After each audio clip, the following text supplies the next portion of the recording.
December மாதம் கார்த்திகை சோமவாரம். இது மூன்றாவது. இன்றைக்கு மூர்க்க நாயனாருடைய குருபூசை நாள். திதி துதியை நட்சத்திரம் மூலம் கார்த்திகை 17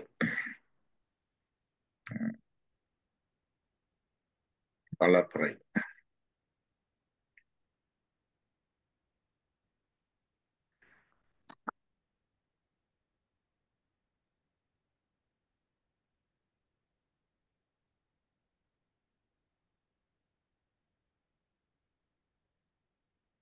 நாங்கள் திங்கட்கிழமை அப்படினால எங்களுடைய சைவ சித்தாந்த பற்றி சிவஞான சித்தியாரை பெற்றுக்கொண்டு நாங்கள் பார்த்து கொண்டிருந்தோம். போன முறை என்ன பார்த்து நாங்கள் கண்டு விட்டால் வட்ட இடத்துல இருந்து தொடங்கலாம்.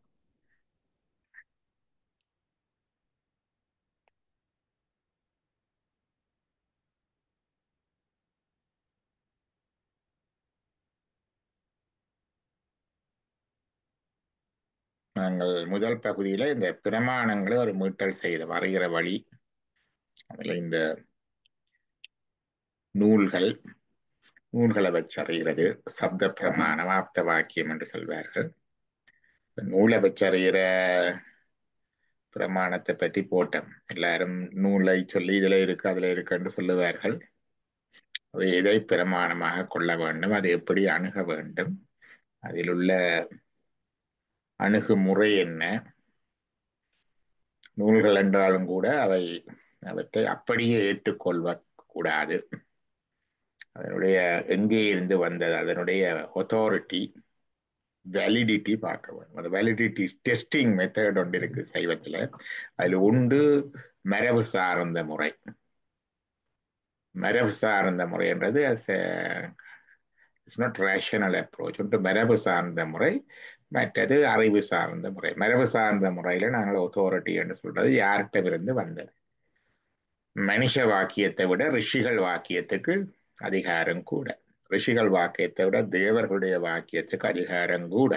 தேவர்களுடைய வாக்கியத்தை விட தெய்வங்களுடைய வாக்கியத்துக்கு அதிகாரம் கூட. தெய்வங்களுடைய வாக்கியத்தை விட சிவன் முழுமுதற் கடவுளுடைய வாக்கியத்துக்கு அதிகாரம் கூட. யார் சொன்னார்கள் என்பதை பொறுத்து அதிகாரம் கூட. கீழுள்ள வாக்கியங்களை மேலுள்ள வாக்கியங்கள்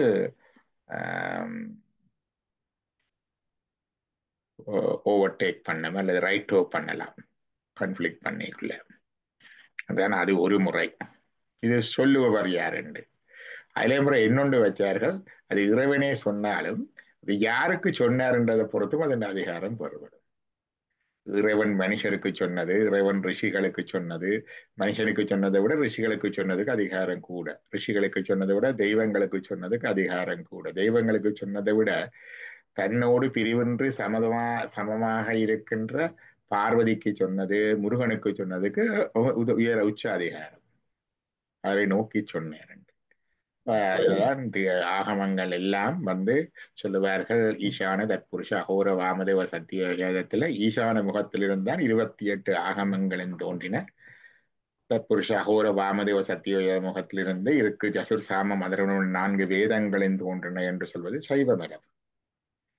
அப்பலையும் 28 ஆகமங்கள் வரையக்குள்ள 28 ஆகமங்கள்லையும் அதில் உருத்திரர்களுக்கு சொல்றார் 18 ஆகமங்களை.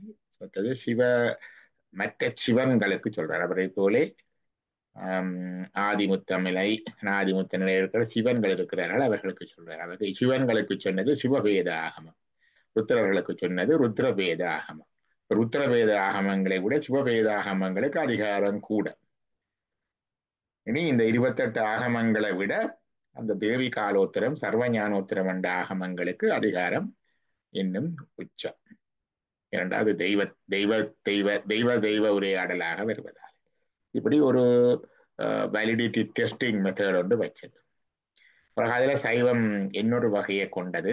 அப்படி என்று சொன்னால் சித்தாந்த சைவத்தில் இருக்கிற இதில் பிரச்சனை கேட்டால் நாங்கள் திருமுறைகளை சொல்லுகின்றோம். மீனாக எங்களுக்கு இந்த வேதங்கள் ஆகமங்கள் எல்லாமே சும்மா பேர் மட்டும்தான் தெரியும் இவ்வளவு நாள். அதுக்குள்ளே என்ன இருக்குன்னு நாங்கள் ஒருவரும் போய்ந்து பார்த்ததோ வாசித்ததோ மொழி படித்ததோ இல்லை. எங்களுக்கு வேற திருவாசகங்கள் தான் தெரியும். அப்ப அதற்காக என்ன சொன்னார்கள், இவர்கள் இது ஞானியர் வாக்கு. யார் ஞானிகள் என்று கேட்டால் இறையுடன் ஒன்றித்தவர்கள். ஜீவன் முத்தர்கள். இறைவன் ஒன்றித்தவர்கள் என்றால் அது எப்படி அவையண்ட வாக்கு கூட அத்தாரிட்டி என்றால் அவர்கள் வாக்கு இறைவன் வாக்கு, அவர்கள் செயல் இறைவன் செயல். அது எப்படி ஆகும் என்று கேட்டால் நாங்கள் ஒன்றை செய்கின்ற பொழுது, இப்ப நான் கிளாஸ் நடத்துறேன், லெக்சர் கொடுக்கிறேன்டா, இதை நான் செய்கின்றேன் என்ற அது சொல்லுவாரு கர்த்திருத்துவம். கர்த்தா என்றால் மூல காரணம். இப்ப நான் தான் இதற்கு கர்த்தா அந்த நினைப்போடும். மற்றது இது அனுபவிக்கிறது, அதாவது இதுல வர்ற சந்தோஷமோ புகழோ அல்லது ஏதோ அனுபவிக்கிறது நான் தான் என்றும். அனுபவிப்பதை போக்தா என்று சொல்லுவார்கள். போகம் என்பதிலிருந்து வந்தது. போக்தா அனுபவிப்பவன், போகம் அனுபவம், போக்தா அனுபவிப்பவன். நான் தான் அனுபவிப்பவன் என்றும். அப்ப போத்திருத்துவம் கர்த்திருத்துவம் என்று டெக்னிக்கல் வேர்ட்ல சொல்லுவார்கள். இந்த போத்திருத்துவம் கர்த்திருத்துவம் ரெண்டோடையும் தான் நாங்கள் எல்லா செயல்களையும் ஆற்றுகின்றோம்.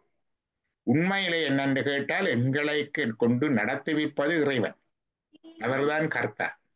ஆனா எங்களுக்கு அது அறிகிறதும் இல்லை, உணர்றதும் இல்லை. நாங்கள் நினைக்கின்றோம், நாங்கள் தான் செய்கின்றோம். அதே மாதிரி எங்களுக்குள்ள இருந்து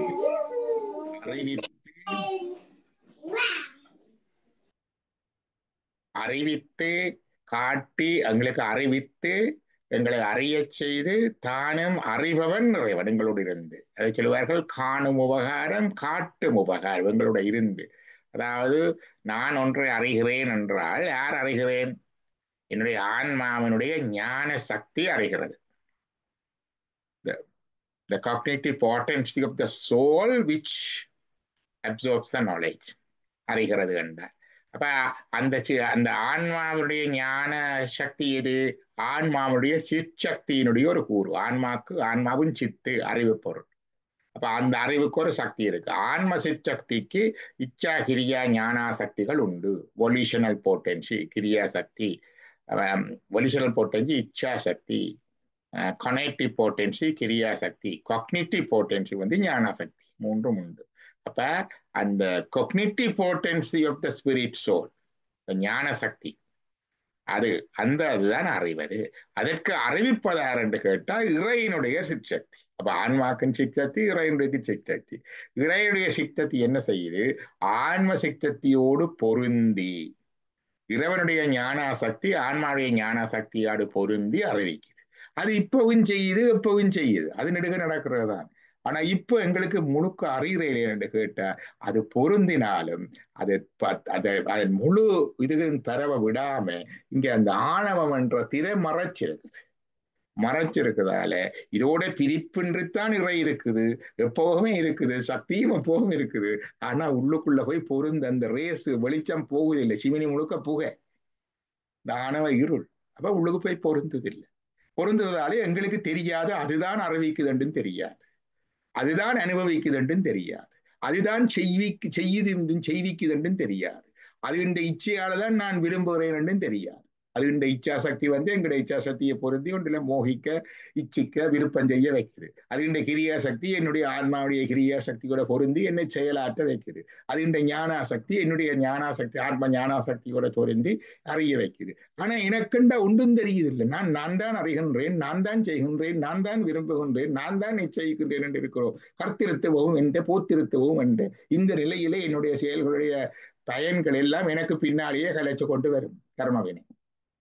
ஆனால் ஜீவன் முத்தர்கள் இது இல்லை. அவர்கள் கர்த்திருத்துவம், அவர்கள் தெரிஞ்சிட்டு அந்த ஆணவமலம் போட்டு, ஆணவமலம் போனா அந்த ஆன்மாவுடைய சிற்சக்தி அறிவு சக்திக்கு அதனுடைய ஞானாசக்தி பிரிவுக்கு இறைவனுடைய சிற்சக்தி அதனுடைய ஞானாசக்தி அப்படியே தடையில்லாமல் பொருந்தா அப்படியே முழுக்க எல்லாம் தெரியும். பேரறிவு, இறைந்த அறிவு, வெற்றி அறிவு. அதே மாதிரி ஆன்மாவனுடைய இச்சா சக்தி, வொல்யூஷனல் போட்டன்சி, அது சொல்லுவாங்க அன்பு. அன்பாலதான் இறைவன் எல்லாம் செய்யும். இறைவனுக்கு என்ன இச்சை, அவருக்கு என்ன விருப்பம்?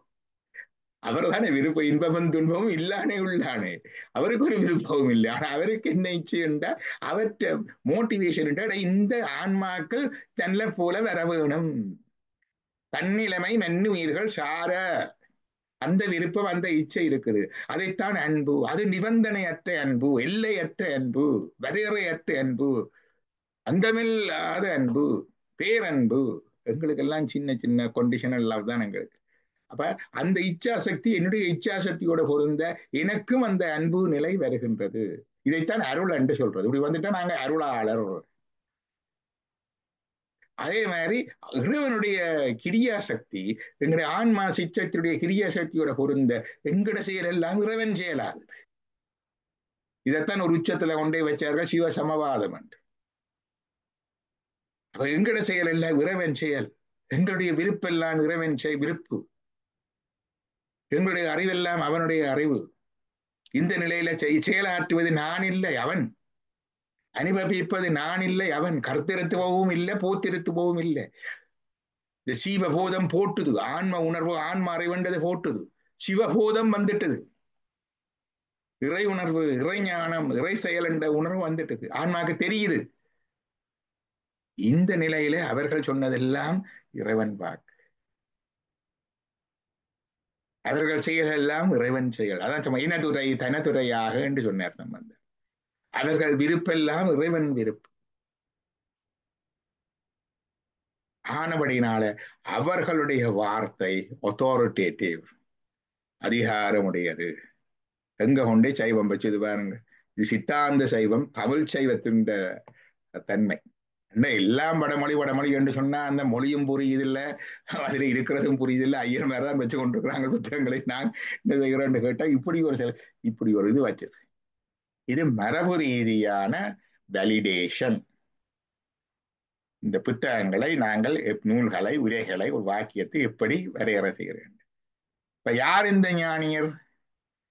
கத்தோலிக்க திருச்சுவம் நாங்க வருடம் வரம் அறிவிச்சு இத்தனை பேர் ஞானியர் என்று பட்டியலிட்டு கொண்டிருக்கிறீர்கள், டிக்ளேர் பண்ணிக்கொண்டு.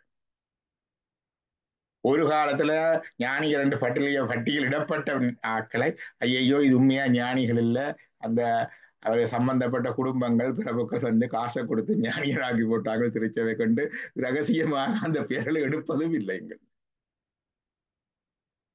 உபச்சாரமாக ஒவ்வொருத்தரை பாட்டு இவர் 64வது நாயன்மார், இவர் 5வது குரவர் என்று உபச்சாரமா சும்மா சும்மா சொல்லுறது. நான் அவரை கிருவானந்த வாரியாரோ தவிர ஒருவரையும் அந்த நிலைக்கு தட்டில் ஏற்றி வைக்கிறதும் இல்லை. எங்களுக்கு ஞானியர் என்றது இறைவன் அறிவித்தவர் தான் ஞானியர். அதுக்காக மற்றவர் ஞானியர் இல்லையண்டு இல்லை. இவ்வளவு தெரிஞ்சாலே போது கொண்டு ஒரு செலக்ஷனா ஒரு 63 எடுத்து வச்சிருக்கேன். அதுல 1 2 3 எனக்கு காணும். இன்னொரு 1 2 3 சிவகுமாருக்கு காணும்.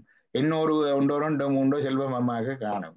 இன்னொரு 1 2 3 தர்மாக்கு ரேனாருக்கு காணும். ஏதோ அதை எதை பிடிச்சு கொள்ளுவார்கள். ஒருவர் கண்ணப்பர் மாதிரி இருப்பார், ஒருவர் அதிபத்தர் மாதிரி இருப்பார், ஒருவர் இருபத்தர் மாதிரி வெட்டி கொத்தி கொண்டிருப்பார், இன்னொரு மங்கையர்க்க ரசிகர் மாதிரி வீட்டுக்கு இருந்து கலிமல் பார்ப்பார். இன்னொருத்தர் சம்பந்தர் மாதிரி பாடிக்கொண்டு ஒவ்வொரு இடமா திரிவார், பிரச்சாரம் செய்து கொண்டு. இன்னொரு அப்பர் சுவாமிகள் மாதிரி தொண்டு செய்து கொண்டு திரிவார். இன்னொரு சுந்தரன் மாதிரி அங்கேயும் இங்கேயும் எல்லாம் அனுபவிச்சு கொண்டு ரேம் பாடிக்கொண்டு திரிவார். இன்னொருவர் சேரமான் பெருமாள் மாதிரி இப்படியான ஆளோட ஒட்டி கொண்டு திரிஞ்சே போய் சேர்ந்துருவார். இன்னொருவர் நமினந்தை மாதிரி விளக்கரிச்சு கொண்டு போவார். இன்னொருவர் ஆறு குங்கிலியக்கலன் மாதிரி புகை போட்டே போய் சேர்ந்துடுவார். இன்னொருவர் ஆனாயன மாதிரி குழல் ஊதியே போயிடுவார். இன்னொருவர் சண்டேச மேனன் மாதிரி சின்ன பிள்ளை சிறு நல்ல விளையாட்டு மாதிரி லிங்கம் செய்து வழிபட்டே போயிடுவார். அரசராக இருந்து போவார், அமைச்சராக இருந்து போவார், தலைவர் தொழிலாளியா இருந்து போவார், மாடு வெட்டி கொண்டிருந்தே போயிடுவார் ஒருத்தர். அவரவர் இப்படி எல்லாம் ஒரு இவ்வளவு பஞ்ச் காணும். அப்ப அவங்களுக்கு உண்டு இல்லை, உண்டே காணும். ஒரு 63 பார்த்துக்கொள்ளு வச்சு எடுத்து சொன்னார். இப்படி சொல்லி ஆவணப்படுத்தினதைத்தான் நாங்க ஞானிகள். அவர்களுடைய வாக்கு இறைவன் வாக்கு. அப்புறம் புத்தகம் பார்க்கிறேன்டா authority how to validate this book for us. யார்கிட்ட இருந்து வந்தது அது ஒரு பக்கம், அது யாருக்கு சொன்னது அது இன்னொரு பக்கம். அப்ப அது எல்லாத்திலையும் இறைவன் எல்லா சமயமும் இறைவன்கிட்ட இருந்து வந்த இறைவன்கிட்ட வந்தன்னு தான் சொல்லுது புத்தகம் இல்லை. இப்ப இது மரபு முறையான வேலிடேஷன். அறிவாபூர்வமான வேலிடேஷன் என்றா அதுவும் இருக்குது. தொன்மையாம் இனிமவையின் நன்றாக ஏதோ பழசண்டா போல எல்லாம் நல்லதென்று தூக்கி வச்சு கொண்டாடப்படாது. இன்று தோன்றிய நூல் அதுவையின் தீதாக இன்றைக்கு புதுக்க வந்ததண்டா போல அதை பின்னுக்கு வைக்கல சொல்லலாது. உங்களோட மெய்கண்ட சாத்திரம் எப்ப வந்தது, தேவாரம் எப்ப வந்தது, எங்களோட வேதம் ரிக் வேதம் அப்ப இருந்தே இருக்கு. அது இல்ல. நலங்கொள் நன்மையினார் மணியின் நவதீர்ந்து இல்ல நன்மை எடுத்து உரைச்சு பார்த்து பட்டை தீட்டி அழுக்கை நீக்கி தேவையானதை மட்டும் எடுக்கும் சிவபிரகாசம். எப்படி பட்டை தீட்டுறது அது அடுத்தது. டெக்னிக்கை பட்டை தீட்டல் எப்படி, சுருதி யுக்தி அனுபவம் மூண்டையும் போட்டு பார்க்கிறது. சுருதி என்ற என்ன, இது மற்ற நூல்கள் ஞானிகள் கருத்தோட மற்ற நூல்கள் கருத்தோட ஒத்து போகுதா? லம்போதரன் வந்து ஒன்று சொல்லுறார், இது சம்பந்தர் சொன்னதோட ஒப்பு போகுதா? வேதங்கள் ஒன்றுமே இல்லை, இருந்தெல்லாம் அழிஞ்சு போச்சு. தமிழ் வேதங்கள்லாம் அவங்க வேதங்கள் எல்லாம் பாடி வச்சிருக்கிறாங்க. வேதம் மோதி ஒன்றுலாம் தமிழ் வேதம், சமஸ்கிருத வேதம் வந்து இல்லை, அதெல்லாம் ஆரியர் கொண்டு வந்ததுன்னு ஒரு சாரர் சத்தம் போட்டு சொல்லிக்கொண்டே இருக்கணும். இது ஒத்து போகுதா? சம்பந்தர் சொன்னதோடு ஒப்பு போகுதா? இருக்கு ஓதியாட்டி என்று நாமக்கர சொன்னதோடு ஒப்புடா? சாமவேதம் ஓதுற என்று சொல்லி யாரு சுந்தரர் சொன்னதோடு ஒப்பு போகுதா என்று பார்க்கணும். பூஜையில ஐயையோ எங்களுக்கு வடமொழி மந்திரம் எல்லாம் வேண்டாம், தமிழ் மந்திரம் தான் வேணும், எழுந்தரக உங்க குடிநீர் தாரன் முடிநீர் தாரன் அடிநீர் தாரன் என்று அப்படி எல்லாம் உத்தி தெளிச்சு தமிழ் எல்லாம் வந்துட்டுது. அது சொல்லலாம். ஆனா இந்த மந்திரங்கள் அஸ்திராய பட் அஸ்திராயகும் பட் இருதயாய பௌஷன் எல்லாத்தையுமே தமிழ் படுத்தி விட்டாங்க. இது ஒத்து போகுதா? இல்லையே. திருமந்திரத்தில் இருக்கே படு என்று சொல்றார், பாட்டு என்று சொல்றார், பஷட் என்று சொல்ற, எல்லாம் திருமந்திரத்துல வருதே. வருது. திருமுறையோட ஒத்து போவே இது.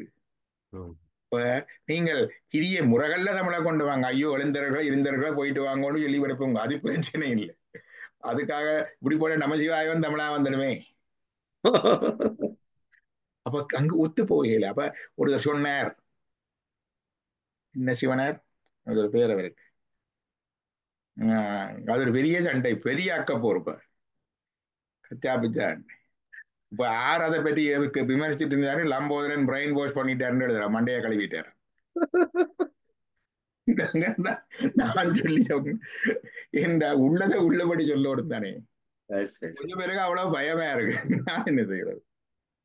திருமந்திரத்துல இருக்குன்னு சொன்னா விளங்கத்தானே வேணும். திருமந்திரத்துல இருக்குண்டா இருக்குத்தானே. அந்த மந்திரங்கள் அந்த வசட்டைகள் சட்டைகள் எல்லாத்தையும் போட்டு சொல்லி இருக்கிறார் அவர். பின்னால போகும் முன்னால வரும் அதையெல்லாம் சொல்லி அவர் அழகாக சொல்லி இருக்கிறார். நாங்கள் எல்லாத்தையும் அப்ப அது சுருதி மூலத்தோட ஒத்து போகுதா? ஆரியர் வந்து புகுத்தினார்கள் என்று இருக்கு, அதை பற்றி எங்கேயும் சொல்லி இருக்கா? ராவணன் தமிழன், ராமன் ஆரியன் சொல்லி இருக்கா? கொஞ்சம் பேர் வந்து அழகா சொல்றாங்க நல்ல தமிழ்ல, பார்த்தா நல்லா இருக்கு, கப்பக்கண்டு போறாங்க, உள்ளுக்கு புத்தகத்துல என்ன இருக்குன்னு. இப்ப சுருதியோட புத்தகங்களோட மற்ற நூல்களோட ஞான நூல்களோட ஒத்திருக்கான்னு பார்க்கும்.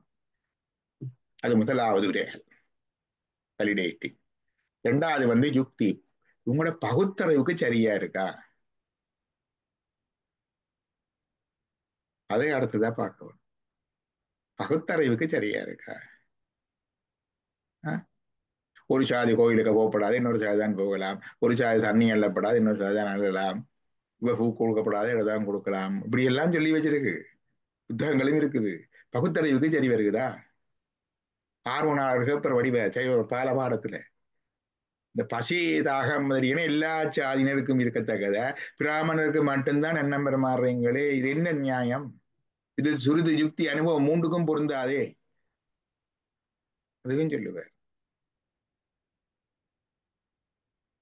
வறுமையிட்டோர் எல்லா சாதிகளும் இருக்க பிராமணருக்கு மட்டும்தான் தானம் கொடுக்குறீங்களே. நீங்க தானம் கொடுக்க கொடுக்க அவர்கள் சோம்பறிகளாயிருந்து குடிவரி சூதுமாது எல்லாத்திலையும் இருந்து தங்களோட வாழ இருக்கிறார்களே. இந்த நல்ல மக்கள் எல்லா சாதியிலையும் இருக்கிறார்களே, அதுல வறிஞர்கள் எல்லா சாதிகளையும் இருக்கிறார்களே, அவர்களுக்கு உதவி செய்யுங்களேன். இதுதான் பகுத்தறிவு. பாத்தீங்களா? அது பகுத்தறிவு. ரெண்டாவது அதுக்கு சரி வருதான்னு பார்க்கணும், புத்தகத்தில் இருக்கின்றதுக்காக அப்படி என்ன. அடுத்தது பிராக்டிகாலிட்டி, அனுபவத்துக்கு சரி வருகுதா? whether it is applicable, whether it is practicable, whether it is doable. பிராக்டிகாலிக்கு அருமையான உதாரணம் ரமண மகரிஷி அண்ட் யோக சுவாமிகள். ரமண மகர்ஷி இந்த ஆசிரமத்துக்கு எல்லாரும் வருவாங்க, சாப்பாடு எல்லாருக்கும் இருக்கு.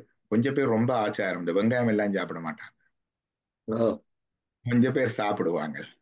2 சமையல் நடக்கும், வெங்காயம் இருக்கிறது இல்லாது. ஆனாலும் இந்த வெங்காயத்தை ஒரு முறை இந்த வெங்காயத்தை வந்து தூளை வெளியில போட்டுருவாங்க. ரமணர்கள் போய் அங்க இருந்து கிளறி மண்ணுக்க போட்டு சொன்னாராம். அவங்க பார்த்தாங்கண்டா ஆசார்கள் என்ன ஆசிரமத்துல இத்த உழவு வெங்காயம் பாவிக்கிறாங்கன்னு சொல்லுவாங்க. அதை மூடி மறைச்சு விடண்ட. இது பிராக்டிகாலிட்டி. யுவ சுவாமிகள் செல்லப்பா சுவாமியோட போய் சுத்தி தெரிஞ்சு அவரும் போயிட்டார். ஒரு வீட்டுக்கு 2 நாள் ஆகாதடா ஓடுறான்னு கலைச்சு விட்டுட்டார். அந்த கொழும்பு துறையில இழுப்ப மரத்துறையில இருந்து நிட்ட கூடி எழும்பினார். அவரோட தெரிஞ்சவர் தான் எல்லா ஊத்த வேட்டி அழுக்கு சடை கிடை எல்லாம் இருந்தது. சமூகத்துக்கு வரப்போறார். எழும்பி நின்று சிந்திச்சு போய் நல்ல வடிவா முடிவெட்டி முடி திருத்தி குளிச்சு நல்ல விரைக்கிறல்ல எண்ணெய் பூசி கொண்டை கட்டி சீவி கொண்டை கட்டி வெள்ளை உடுப்பு போட்டு கொண்டுதான் சமுதாயத்துக்கு வந்தேன். That is a practical approach. இந்த ஜாழ்ப்பாணத்தானுக்கு அப்படி போனா எடுக்க மாட்டாருன்னு அவருக்கு தெரியும். That is a practicality. அதெல்லாம் பார்க்க வேண்டும். இதுதான் நூல்களை உரம் பார்த்து உரை பார்த்து வேலிடேட் பண்ணி எடுக்கின்ற முறைமை. இதைத்தான் சிவஞான சித்தியார்ல முதலாவதுல சொல்லி இருக்குது. அது உரைகளை பார்க்கிற முறை. காட்சிகளை சொன்னோம். கண்ணால கண்டதை பார்த்து எல்லாம் அறியப்படாது. கண்ணால் கண்டதும் போய் காதால் கேட்டதும் போய் தீர விசாரித்து அறிந்ததே மெய் என்று சொல்லி காட்சிகள்ல இருக்கிற எத்தனையோ காட்சிகளை பற்றி சொன்னோம். பொறிக்காட்சி சும்மா மெக்கானிக்கலா பாக்குறது. அந்த வாயில் காட்சி என்று சொல்லுவார். வாயில் என்றது இந்த கண்காது மூக்கு வாய் தோல் என்ற 4 அந்த அறிகறிவர்களாக அறிவது. அடுத்தது புலன்காட்சி அல்லது மானத காட்சி. மனதுல வருகுது, அவ்வளவுதான். கேட்டா சொல்லுவோம். டிராபிக் வரைக்குள்ள நடந்து கொண்டு வந்தா இன்னென்ன கார் போனது என்று சொல்லுவோம். ஆனா அது பேர் ஒரு அது ஒப்ஜெக்டிவ் பெர்செப்ஷன். சப்ஜெக்டிவ் பெர்செப்ஷன் எங்களுடைய எமோஷன்ஸை போட்டு பார்க்கறது. அப்புறம் அதுக்குள்ள டவுட்ஃபுல் பெர்செப்ஷன், ஐய காட்சி, இதோ அதோ ஒன்று யோசிக்கிறது. திரிவு காட்சி, எரோனியஸ் பெர்செப்ஷன், இதே அதை யோசிக்கிறது. கயிறை பாம்புன்றது, பாம்பை கயிறுன்றது. இல்யூஷனல் பெர்செப்ஷன், இல்லாதொண்டே இருக்குன்னு பார்க்கறது. அறிந்தொன்ன விளங்கினுமா அது இல்லையன்று. கனவெல்லாம் இலூஷன், ஏன்னா முழிக்கொண்டு தெரியும் அது இல்லையன்று. ஆனா முழிச்சாலும் தட்டினாலும் இல்ல இல்ல இல்லாத இருக்குன்னு சொல்றது. தான் கண்ட தான் பிடிச்ச முயலுக்கு 3 காலன்னு சொல்றேன்னு அதை சொல்றது பிரமை காட்சி. அது மனநோய்கள், போதவஸ்து பாவனை அதுகள்ல வரும் பிரமை காட்சி. டிலூஷன்ஸ் அண்ட் ஹலுசினேஷன். நீங்க சொன்னாலும் எழுப்பினாலும் விளங்காது அது பொய்யன்று. அதே மாதிரி மெஜிக்கல் ஷோ, ஜாலக்காட்சி. ஜாலக்காட்சி தனியொரு ஆளுக்கு செய்தா மெஜிக்கல் ஷோ. ஒரு கொஞ்சம் பேர், ஒரு பெரிய பப்ளிக் 1000 2000 பேர் அவை அவ்வளவு பேருக்கு காட்டினா இந்திரஜால காட்சி. இந்திர ஜால காட்சி. கேரகலமையர் மாம்பழம் எடுத்து கொடுத்தார் மனுஷனுக்கு. ஒரு ஆளுக்கு தான் கொடுத்தார். எங்களுக்கு கேள்வி, அது ஜால காட்சியா இல்லையா? அபிராமி பட்டர் எல்லாரும் அறிய அங்க சரபதினால மூல நிலவு வந்துச்சு. அது எல்லாரும் பார்த்தது. அப்ப அதாவது இந்திரஜாலம், மகேந்திர ஜாலம் என்று சொல்லுவார். ஒன்னும் பெரிய இந்திரஜாலம், இது மகேந்திர ஜாலம். அப்படி பெருசா பார்க்கறது மேஸ் பப்ளிக். அப்படியா அப்படியா அதென்று சொல்லையில அப்படி. அதான் ஜாலக்காட்சி, ஐயக்காட்சி. டிட்டர்மினேட் பெர்செப்ஷன் என்றால் வடிவா பகுத்து ஆராய்ந்து கூறு கூறா தெரிகிறது. இன்டிட்டர்மினேட் ஜென்ரலா தெரியும், எனக்கு நல்லா தெரியாது. சில விஷயங்களை சொல்லுவோம், எனக்கு அது அவ்வளவா தெரியாது, கொஞ்சம் மறைஞ்சிருக்கிறேன், அவ்வளவா தெரியாது. அது இன்டிட்டர்மினேட் பெர்செப்ஷன். நல்லா தெரியும், டிட்டர்மினேட் பெர்செப்ஷன். அதுக்கு வங்காள கலந்துதான் அங்கால யோக காட்சி. இருந்த இடத்துல இருந்து கடந்த கால நிகழ்கால எதிர்காலம் எல்லாத்தையும் எல்லா இடங்களும் இருப்பது அறியும் ஆற்றல் யோக காட்சி. சமாதியால் மலங்கள் வாட்டி பொருந்திய தேச கால இயல்புகள் பொருள்கள் எல்லாம் இருந்து உணர்கின்ற ஞானம் யோகனல் காண்டலாம். அடுத்தது ஞான காட்சி, நோஸ்டிக் விஷன். சொன்னார்கள், ஆத்மனிடத்திலே எல்லாவற்றையும் ஆத்மனிடத்திலும் காண் என்று சொல்லி பார்த்த மாதிரி எல்லா இடத்திலையும் இறைவனையும் எல்லா இடத்திலையும் பார்க்கிற காட்சி. இந்த யோக காட்சிகளோட வெளிப்பாடுகள் வேற திருவாசகங்கள்ல இருக்கு.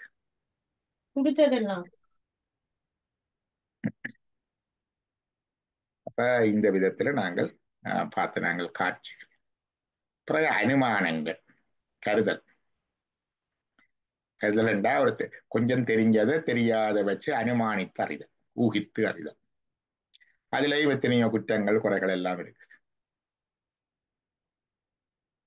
அனுமானத்துல அதுக்கெல்லாம் நியாயங்கள் எல்லாம் பெறும். அனுமானத்துக்கு காகம் இருக்க பனம்பழம் விழுந்தது. காகம் பனம்பழம் விழுந்ததுக்கு காகம் காரணமா இல்லையா? பார்த்தா காகம் இருக்கத்தான் விழுந்த மாதிரி சொல்லுவாங்க. ஆனா பார்த்தால் அதான் இந்த வார்த்தை அப்படி இல்லை. பெரம்பழம் விழுகிறதுக்கு காலம் வந்துட்டு காகம் போயிருந்தா அது தற்செயல. அதை கருதுக்கும். அதே மாதிரி மருந்தை கொடுக்குறேன் குணமாகுது. மருந்து தான் குணமாக்கினதா அல்லது தானே குணமானதா அல்லது மருந்து குணமாக்க வேண்டிய இவருடைய நம்பிக்கை குணமாக பிளசிபோ எஃபெக்ட். பெருமரத்துக்கு கீழே இருந்து பாலை குடிச்சாலும் கள்ள குடிச்சான்னு சொல்றது. பெருமரத்துக்கு கீழான் இருந்தார், என்னத்தையோ குடிக்கிறார், வெள்ளையாத்தான் இருந்தது, அது கல்லு. அது ஒரு அனுமானம் இல்லையா? அங்கேயும் தவறு இருக்கு. ஒரு பானை சொத்துக்கு ஒரு பாதம் என்று சொல்லுவார்கள். அது பொதுவாக சரி. அது ஆனா அதுலயே ஜென்ரலைசேஷன் எரர் இருக்கு. இந்த இடத்தார் எல்லாரும் சண்டியர், இந்த இடத்துல எல்லாரும் கோவாக்கார், இந்த இடத்துல எல்லாரும் கல்லர், இந்த சாதியாளர் அப்படி எல்லாம் சொல்ற எல்லாம் இருக்குல்ல. எல்லாம் ஜென்ரலைசேஷன் எரர். இப்படி ஒவ்வொன்றிலையும் அனுமானத்திலையும் குற்றங்கள் உண்டு. இப்படியான குற்றங்கள் 65 விதமான குற்றங்களை சொல்லுச்சு. இதெல்லாவற்றையும் அணுகி ஆராய்ஞ்சு பார்த்துத்தான் அங்கால சித்தாந்தம் பெற. அதான் சித்தாந்தத்தை முடிந்த முடிவு என்று சொல்லுவார். எல்லாம் அலசி ஆராய்ஞ்சு முடிந்த முடிவு. எங்களுக்கு காண்டல், கருதல், உரையண்ட மூண்டோட சைவத்துக்கு முக்கியமா 4வது பிரமாணம் ஒன்று இருக்கு. அதான் இறைவனுடைய சிற்சக்தி. இந்த இறைவனுடைய சிற்சக்தி இந்த ஆன்மா சித்தக்தியுடன் பொருந்தி எங்களுடன் ஒன்றாயிருந்து, எங்களுடன் உடனாயிருந்து, எங்களுடன் வேறாயிருந்து, எங்களுக்கு காட்டி, எங்களுடைய கண்டு, எங்களுடன் அறிகின்றது. இறைவனுடைய காட்டும் உபகாரம், காணும் உபகாரம் என்றெல்லாம் சொல்லுவார்கள். கண்டு காட்டி அறிகிறது இறை. எங்களுக்கு தெரியுது இல்லை, அவ்வளவுதான். ஞானிகளுக்கு தெரியுது, எங்களுக்கு தெரியாதால நான் தான் காண்கிறேன், நான் தான் அறிகிறேன், நான் தான் செய்கிறேன், நான் தான் அனுபவிக்கிறேன் என்கிறோம். ஞானிகள் இதை அறிந்தபடியினாலே இறைவன் தான் என்னோட இருந்து காண்றான், இறைவன் தான் காட்டுகிறான், இறைவன் தான் அனுபவிக்கிறான் என்று சொல்லுகிறார்கள். கருத்திருத்துவோம் இல்லை, போத்திருத்துவோம் இல்லை. சிவபோதம் சிவபோதத்தில நிற்பார் ஞானிகள். அதான் ஜீவன் முத்த நிலை. இந்த மூவக பிரமாணங்களையும் வச்சு 4வது பிரமாக சிச்சத்தி பிரமாணம் பௌஷர் ஆகாமத்தில் இருக்கு. அதை எடுத்து வெளியில சொன்னது 2 பேர், சிவாக்கிர யோகிகள் என்று ஒருத்தர், மற்றது யாழ்ப்பாணத்து ஞான ஞான பிரகாசம். அவர் சிவஞான செட்டியாருக்கு செய்த உரையில சிற்சக்தி பிரமாணத்தை சொல்றார். இவ்வாறு பௌஷ்கர ஆகமத்தில் கூறப்பட்டது. எனக்கு பௌஷ்கர ஆகமத்தில் என்ன இருக்குன்னு தெரியாது, பார்க்கையில ஞான பிரகாசம் சொன்னது அப்படி எடுத்து.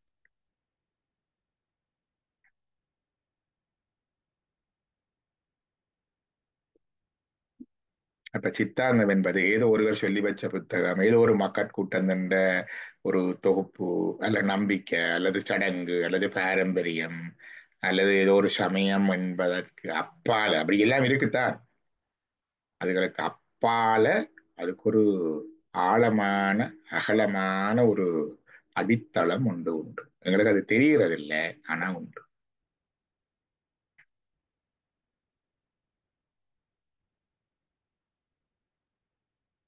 மற்றவைக்கு உண்டு ஒன்றுன்னா உண்டு, இல்லை என்று இல்லை. மற்ற மரபுகளுக்கும் உண்டு. ஆனா சைவத்துல இவ்வளவத்தையும் அழுத்தம் திருத்தமாக வரையறை செய்து சொல்லி இருக்கு.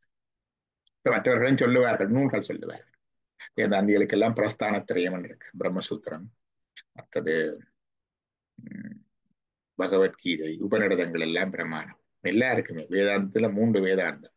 ஒன்று சங்கரருடைய வேதாந்தம், மற்றது மாத்துவருடைய அது அத்வைத வேதாந்தம் என்பார்கள், மற்றது மாத்துவருடைய துவைத வேதாந்தம், ராமானுஜருடைய விசிஷ்ட அத்வைத வேதாந்தம்.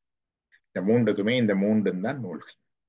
இந்த நூல்களை எடுத்து காட்டித்தான் அவர்கள் பெரும்பாலும் நிறுவுவார்கள். காட்சி பிரமாணம், கருதல் பிரமாணத்துல ஒரு அளவுக்கு இடம் இருக்கும், அதுக்கு மேல வேதாந்தத்தில் இடம் இராது. ஏன்டா நீங்கள் காண்றது கருதுறது எல்லாமே மாயதானே.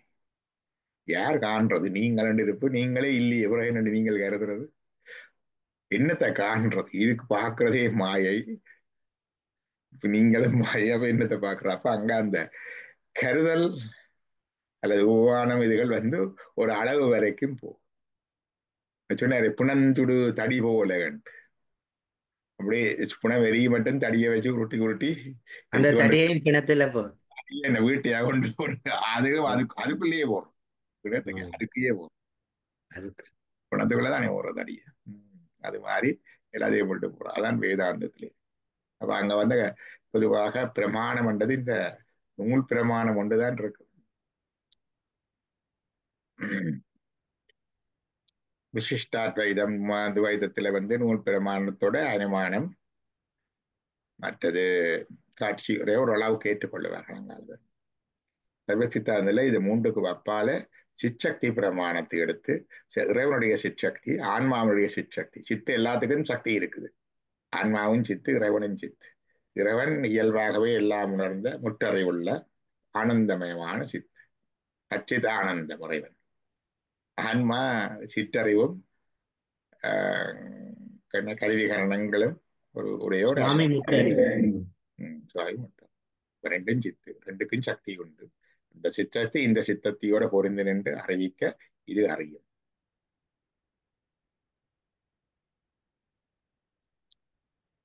ஐயா அந்த சிற்சக்தி பிரமாணம் ஞானப்பிரகாசர் ஐயாவும் சிவயாத்திர யோகிகள்னு சொன்னீங்க ஐயா.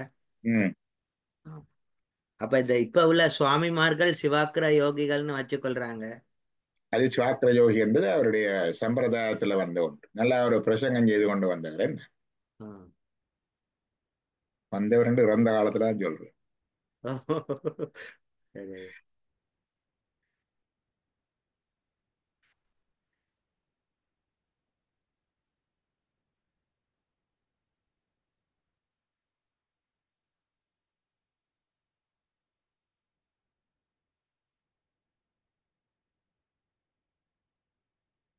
அந்த என்ன சமய தத்துவ நோக்கில் தலையங்கம் வருவதில்லை. நோக்கில் சிவயோக சுவாமிகளுடைய ஆன்மீக தளம் என்ற பெயர்ல சிவசுவாமியுடைய நினைவு பெயர்ல யாழ்ப்பாண பல்கலைக்கழகத்துல 19ஆம் தேதி, டிசம்பர் 19ஆம் தேதி இருக்குது. சரி ஐயா.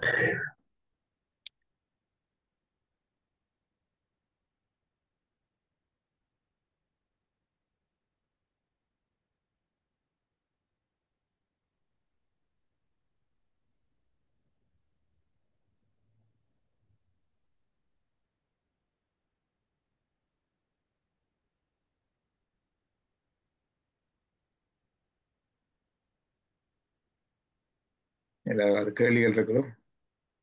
இப்ப இலகுவா இருக்குமே.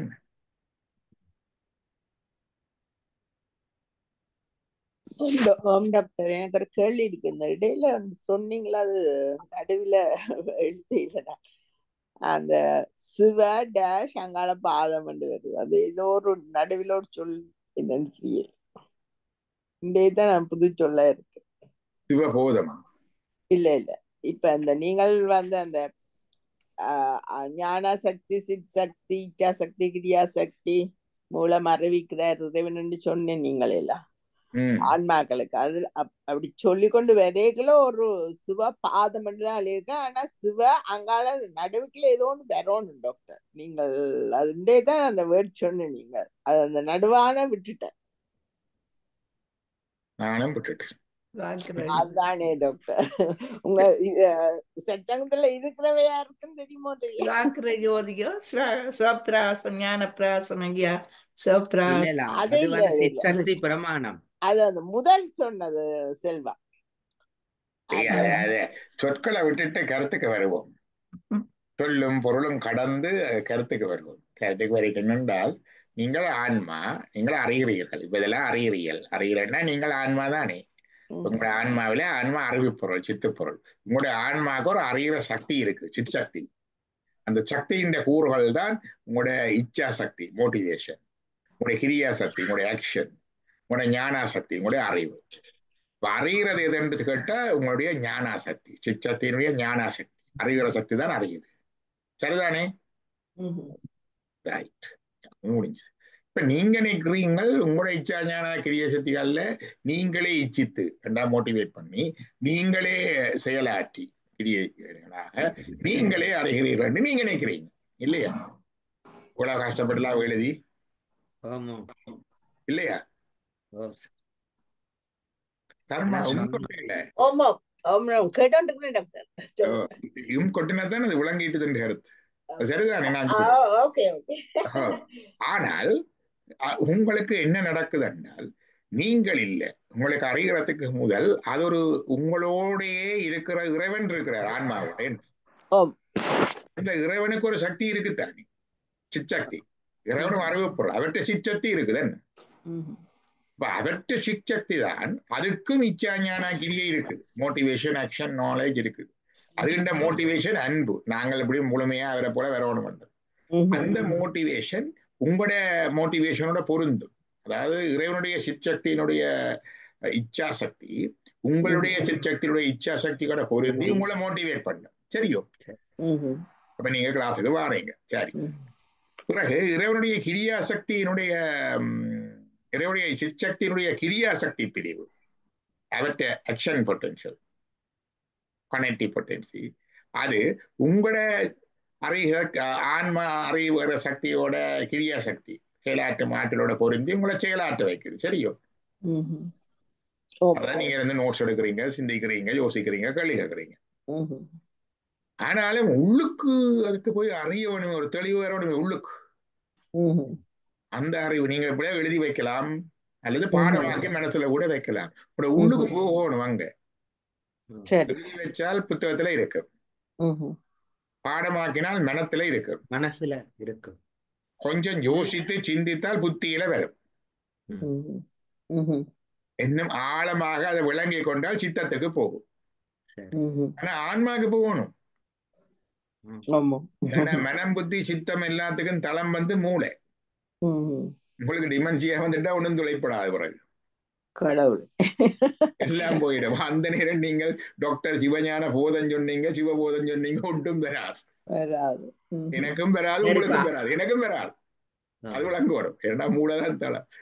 ஆன்மாவுக்குள்ள போறதுக்கு என்றால் அந்த சிற்சக்தியினுடைய அறிகிற சக்தி எங்களுடைய ஆன்மாவுண்டு அறிகிற சக்தியோட பொருந்தவன். ஞானசக்தி பொருந்தவன். ஆன்மாண்ட ஞான சக்தி தான் அறியுது. அதுதான் உண்மையான அறிவு. அதுதான் அடுத்த பிறப்புக்கு வாரது. அதுதான் அறிவு. சரியா? அது ஒரு நல்ல சிக்கலான விஷயம். இது ஒரு எனக்கு ஒரு ரிசர்ச் அப்ரோச் இருந்தால் நான் 2 இதுகள் பார்த்திருக்கிறேன். சில வயசான ஆக்கள், ஆன்மீகத்துல நல்லா இருந்த வயசான ஆக்களுக்கு டிமென்ஷியா வந்தது. அம்பலவாணர் ஒன்ற ஐயா இருந்தவன், நல்ல ஒரு பேரு, ஒரு சர்ச்சக்கண்டையும் கூட்டியிருந்தேன் எங்களோட இருந்தவனர், அவருக்கும் டிமென்ஷியா வந்தது. அதே மாதிரி அது பக்கத்துல இருந்து பார்த்து நாங்கள். மற்றது அதே மாதிரி யாரு காஞ்சி பெரியவருக்கும் டிமென்ஷியா வந்தது கடைசி காலத்துல.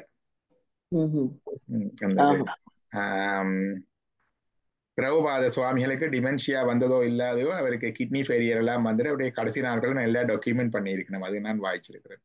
இறுதி நாளில எப்படி இருந்தார், எப்படின்னு செயற்பட்டார், என்ன தந்தாரு. மற்றது அது உடல் தளம் தளர்ந்து போகுது, இது மூளைத்தளம் தளர்ந்து போகுது. என்னோட அம்மா இருக்கிறா டிமென்ஷியா. அப்ப அவ்வளவு பேருக்கும் அது ஒரு எக்ஸ்பெரிமெண்ட் மாதிரி பார்த்து கொண்டு இருக்கிறேன். அந்த இந்த அறிவெல்லாம் போய் அது எங்க இருந்தது, அது எங்க வேலை செய்யுது.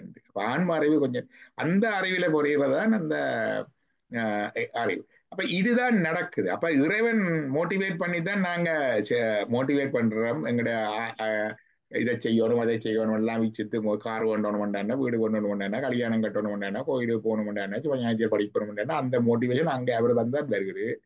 நாங்கள் செயலாற்றுறதும் அவர் செய்த சந்த கிரியா சக்தி புரிந்துதான் செயலாற்றம். நாங்கள் அறிகிறதும் அவற்றை ஞான சக்தி புரிந்துதான் அறிகிறோம்.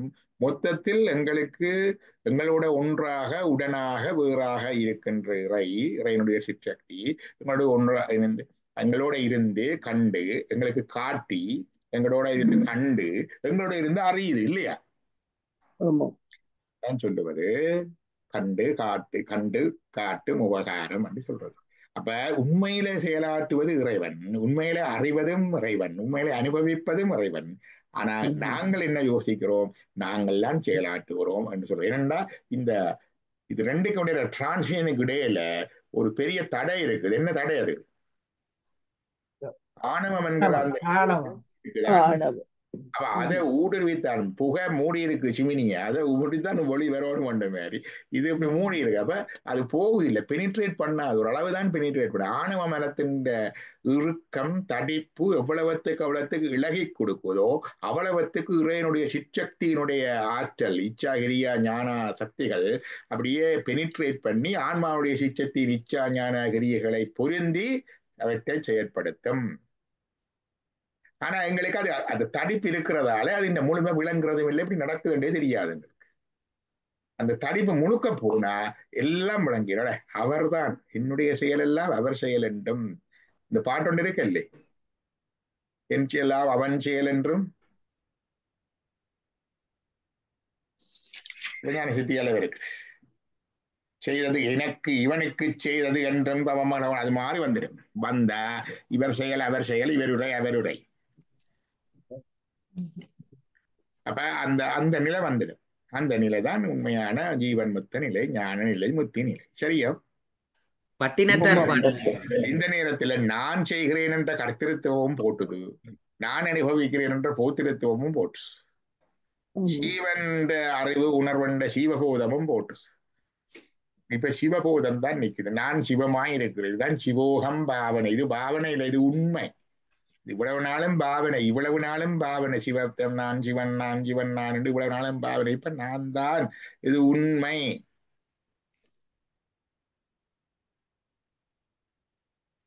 இப்ப புரிஞ்சுதா? கொஞ்சம் புரிஞ்சிருக்கு டாக்டர். இப்ப இதுதான் நோட்ஸ் இல்லாம கொப்பி இல்லாம கடந்து புத்தி கடந்து கடந்து ஆன்மாவுக்கு இப்படி பெனிட்ரேட் பண்ணவன். அதுக்கு ஆணவ மலம் விலக வேணும். விலகிறதுக்குத்தான் இந்த சமய சாதனைகள், பஞ்சாட்சர ஜபம், தீட்சை, அனுஷ்டானம் எல்லாம் இருக்கு. நாங்க படிக்கிறதுனால மட்டும் வராது. படிச்சா மனத்துல போகும், புத்தியில போகும், ஓரளவு சித்தத்துல போகலாம். சிந்தித்து பார்த்தால் எனக்கு அங்கால ஆன்மாவில போகலாம். அதுக்கு கடவுளின் அருள் இருந்தா தானே. அதுதான் சைவத்துல மிக முக்கியமான விஷயம், கடவுளுடைய அருள். அது இந்த மாதிரி வர பூசியல் அதுகள் எல்லாம் செய்தான் பெறணும். தவத்தினால வரும். தம்முதல் குருவிதம் குருவினை தவத்தினால் உணர்த்த விட்டு தவம் செய்யுங்கோ. எது தவம்? பூசையல், தியானங்கள், சரிய கிரிய யோக ஞானம். சரிய கிரிய யோக ஞானம். சரிய கிரிய யோக ஞானம் இப்ப செய்து கொண்டிருப்பது ஞானம். ஞான நூல் தானே ஓதல், ஓதுவித்தல், உதாரணம் தான் கேட்டல், கேட்பித்தல், இப்போல சிந்தித்தல், இவை ஐந்து இறைவன் அடி அடவிக்கு வழியில் ஞான பூசை. பாட்டு இருக்கல்லோ, ஞான நூல் தானே. எடுத்து பார்ப்பேன்.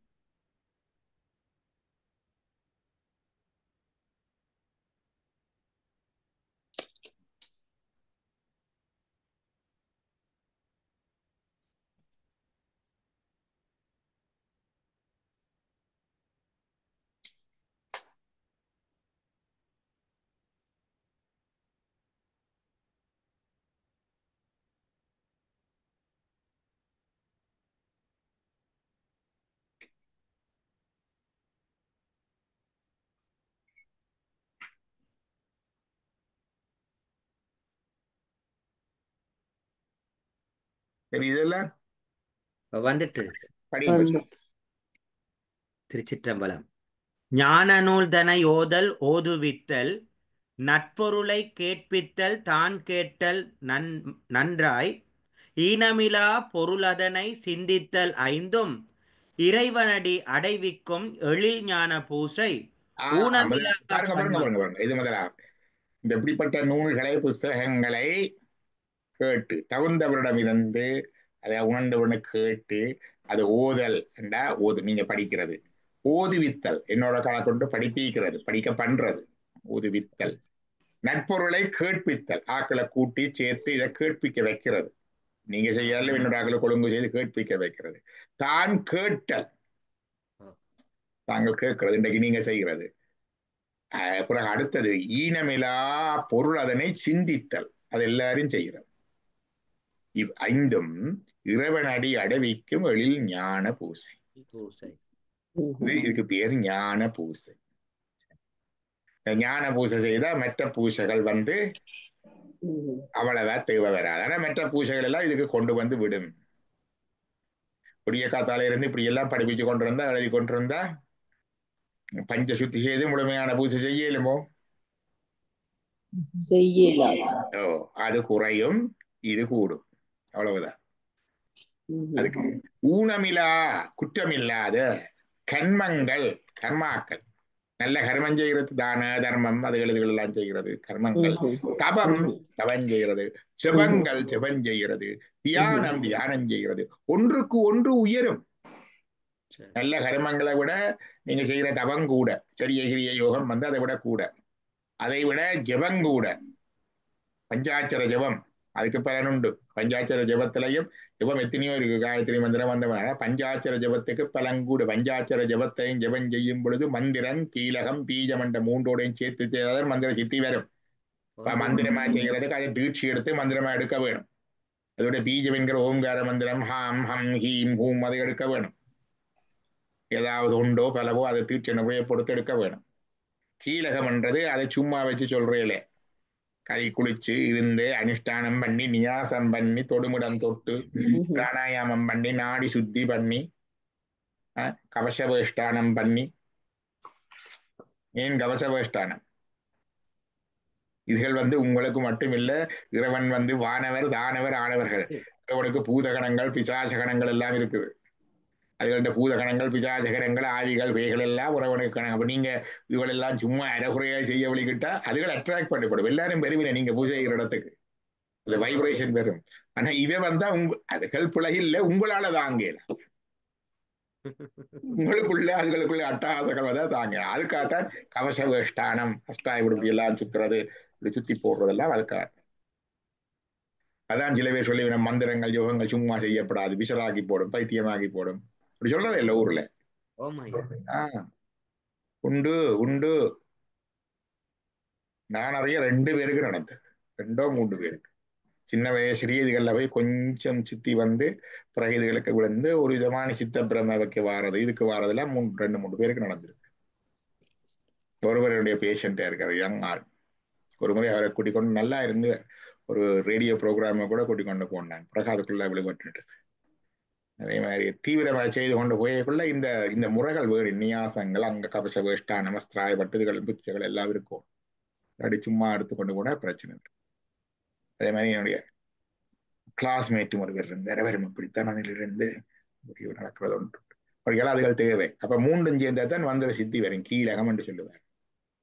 செய்து ஜெபம் செய்து இனி ஜெபம் செய்கிறதுலேயும் காலம், சில காலங்கள்ல செய்த இந்த கார்த்திகை சோமாவாரம் ஜெபம் செய்கிறதுக்கு நல்ல நாள். அதிகாலை பொழுது, உச்சி பொழுது, சந்தி பொழுது, 3 சந்தியும் ஜெபம் செய்யறதுக்கு சிறந்த நேரம். கிழக்கு நோக்கி வடக்கு நோக்கி இருந்து செய்கிறது சிறந்த திசை. கீழே பெருந்தரையில இருக்காம கீழே ஒரு புலித்தோலோ அல்லது மரப்பலகையோ அல்லது கம்பளமோ விரிச்சு இருந்து செய்கிறது சிறந்த ஆசனம். சும்மா கையில எண்ணாம கவுண்ட் பண்றதுன்றது சிறந்த முறை. கையில என்றதை விட ஒவ்வொன்றும் இருக்கு. தருப்ப முடிச்சு, முத்து மாலை, பனி மாலை, அந்த மாலை, இந்த மாலை, அதுகள் எல்லாத்துக்கும் பலன் கூட. அது அதியுச்ச பலன் ருத்ராட்சத்தில் என்றது. நீ எங்க இருந்தன்றீங்க, வீட்டுல பூஜைகளை இருந்தன்றதுக்கு ஒரு பலன். ஆத்தங்கரையில, பசுக்கொட்டில, நதிக்கரையை பார்த்து மலை உச்சியில இருந்து அது செய்யறதுக்கு ஒரு பலன். ஒவ்வொரு ஒன்றுக்கும் பலன் வித்தியாசம். கோயில்ல செய்யறது இது. கோயில்ல கொடிமரத்துக்கு முன்னால ஆலய வழிபாடு முடிஞ்சிட்டு முன்னால இருந்து ஒரு 108 ஜெபம் செய்தா உச்ச பலன்.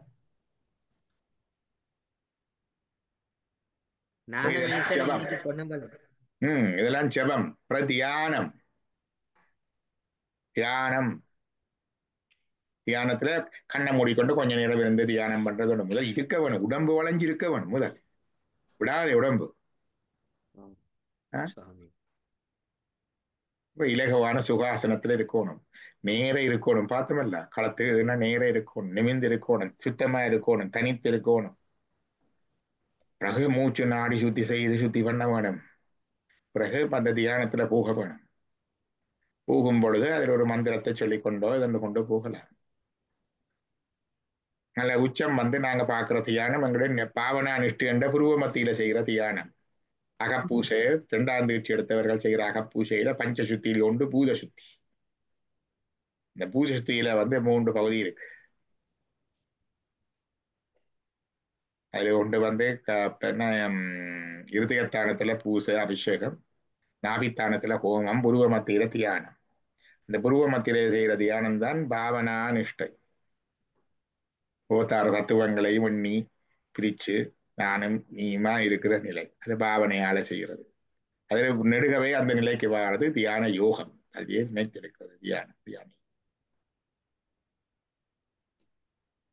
தியானத்துல உச்சவன் என்று கேட்டால் இன்னொரு விதமான தியானம் இருக்கு, சின்க்ரோனைசேஷன் என்று சொல்றது. இந்த கோயில் அந்த கோயில் பொன்னம்பலவாணிகள்ல போய் கும்பிட்டு வந்தேன், சிதம்பரத்துல போய் கும்பிட்டேன், அண்ணாமலை போவேன், எல்லா இடத்துலயும் போய்கொண்டு இருக்கிறாங்க. கடைசியா ஒரு ரெண்டு running is necessary to no running is not necessary. Kailayalingam, Kasilingam, சிதம்பரத்துல இருக்கிற நடராஜர் ஆதிலிங்கம், பொன்னம்பலவாணி சிற்றலிங்கம், என்ற பூஷப்பட்டிக்கு இருக்கிற லிங்கம் எல்லாம் உண்டுதான். நல கோயில இருக்கிறவரும் உண்டுதான். என்ற மனசில லிங்கம், சித்தத்தில லிங்கம், ஆன்மாவில லிங்கம், ஆன்மலிங்கம், அறிவில லிங்கம், ஞானலிங்கம், இந்த எல்லாமே உண்டுதான். எல்லாம் சரீரம் உறவனுக்கு அவர் சரீரம். பஞ்சாச்சரம் 5 எழுத்தின் லிங்கம் தான். இந்திரன், சந்திரன், வருணன், சூரியன், அக்னி போன்ற தேவர்கள் எல்லாம் தெய்வங்கள் எல்லாம் சிவனுடைய வடிவம்தான். 5 நிறங்கள், பொன் நிறம், கருப்பு நிறம், சாம்பல் நிறம், சிவப்பு நிறம், வெள்ள நிறம் என்ற 5 நிறங்கள் எல்லாமே இறைவனுடையதான். அட்டனமூர்த்தம். நூல்கள், வேதங்கள், ஆகமங்கள், புராணங்கள், இதிகாசங்கள், உபநிடதங்கள், அதுகளும் இறைவனுடைய சரீரம். நூலகத்துறை என்ற இறைவன் என்ன, புத்தகத்துள்ளறை மாதே என்று படித்தோம், அதுவும் இறைவன் தான். ஆலயத்து 5 மேனி, ஆலயத்தில் இருக்கிற தூளலிங்கம் கோபுரம் லிங்கம், உள்ள கற்பகிறது விமானம் லிங்கம், மூலமூர்த்தியில இருக்கிற அந்த மூர்த்தம் லிங்கம், பலிபீடம் லிங்கம், பத்திரலிங்கம், உற்சவ மூர்த்திகள் லிங்கம், அதுவும் லிங்கம் தான். குருலிங்க சங்கமம் என்று சொல்லுவார்கள், குருவும் லிங்கம் தான். அடியார் கூட்டமும் லிங்கம் தான். நடமாடும் கோயில், நடமாட கோயில் என்று சொல்லுவார்கள். கோயில் என்றால் அவருடைய இழப்பிடம், நடமாட கோயில் என்று சொல்லுவார்கள். நம்பர், அதுவும் லிங்கம் தான். ஆலயத்து 5 மேனி, அவனியிலே 5 மேனி, 5 பூதங்கள். மேலகத்து 5 மேனி, மேலே இருக்கிற தெய்வம் எல்லாம் இறைவன் தான், அவருடைய சரீரம். மெய் எழுத்து 5 மேனி, நம சிவாய, ஒவ்வொரு எழுத்து அவருக்கு திருமேனி, எல்லாம் லிங்கம் தான். நூலகத்து 5 மேனி, எல்லா நூல்கள். நுண்ணுரங்கள் 5 மேனி, நுண்ணுரங்கள் நிறங்களோர் 5உடையாய். பூமி பொன்னிறம், நீர் வெள்ளை நிறம், நெருப்பு சிவப்பு நிறம், காற்று கருப்பு நிறம், ஆகாசம் சாம்பல் நிறம். நுண்ணுரம் 5. சால உட்கரணமேனி, மனம் புத்தி சித்தம், சித்தலிங்கம், மனோலிங்கம், அறிவில ஞானலிங்கம், புத்தியில சகலமை இறைவற்கான. அது ஒரு தியானம். பூச முடிவில் நீங்க முடிக்க இப்படி செய்த எல்லாம் சின்க்ரோனைஸ் பண்ணி வச்சாச்சு, அதுவும் ஒரு தியானம். தியானங்கள் 2 உத்திகள், ஒன்று உயரும் கூட. இவை ஊட்டுவது போகம் பெற்றால இந்த உலக இன்பங்கள் எல்லாம் வரும். ஆனால் முத்தி வாரதென்றால் கடைசி ஆனவையான் மேலான ஞானத்தால் அரணை அர்ச்சிப்பர் வீடைத அறிந்தோர் எல்லாம். அப்ப அவர்கள் இதெல்லாம் போகத்தை தந்துதான் அங்கால முத்தியை தரும். ஆனா அந்த ஸ்டெப் எல்லாம் இல்லாம கடந்து நேர கொண்டே விடும் இந்த ஞானல் உடனே ஓதல், ஓதுவித்தல், நட்பொருளை கேட்பித்தல், தான் கேட்டல், நன்றாய் ஈனமதா அதற்பொருளை சத்தித்தல் 5 இறைவனுடைய அடவிக்கு வெளிநாடு பூசை பைபாசிட்டு அனுபவிச்சு எல்லாரும் இறைவனிட தான் போறது. பட்டு அனுபவிச்சு போகலாம் உண்டு, இது அறிஞ்சிட்டா பட்டு அனுபவிக்க தேவையில்லைன்னு சொன்னேன். எப்படியும் போறதுதான். அறிவு ஞானம் வந்துதான் போவோம், அது வேற விஷயம். ஞானம் 2 வரும், எப்படி படிச்சும் வரும் பட்டும் வரும். பட்டுத்தான் போகணும்டா பிறந்திருந்து பட்டு போகலாம், கொஞ்சம் நாள் செல்லும், கன வருஷங்கள் கன பிறவிகள் செல்லும். இப்போ படிச்சுட்டு வந்தா அவ்வளவு பட தேவை, அவ்வளவு பிறவிகள் தேவை. We cut down when we come to that understanding and ஞானம் அங்கால பைபாஸ் பண்ண, அதான் டெக்னிக்.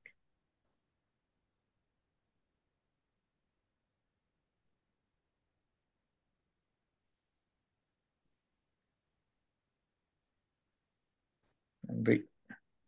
வான்மகில் வளாது பெய்கமலை வளம் சுரக்க மன்னன் கோன்முறை அரசு செய்க குறைவிலாதீர்கள் வாழ்க நான்மறை அறங்களோங்க நட்டவம் மேன்மைகுள் சைவ நீதி விளங்கு உலகமெல்லாம் அரக நம பார்வதீபதையே.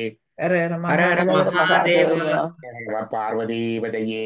ஹர மகாதேவா. நம பார்வதீபதையே. ஹர மகாதேவா. நாடுடைய சிவனே போற்றி, எந்நாட்டவர்க்கும் இறைவா போற்றி. சபேஷாம் சிவ சிதம்பரம். திருச்சிற்றம்பலம்.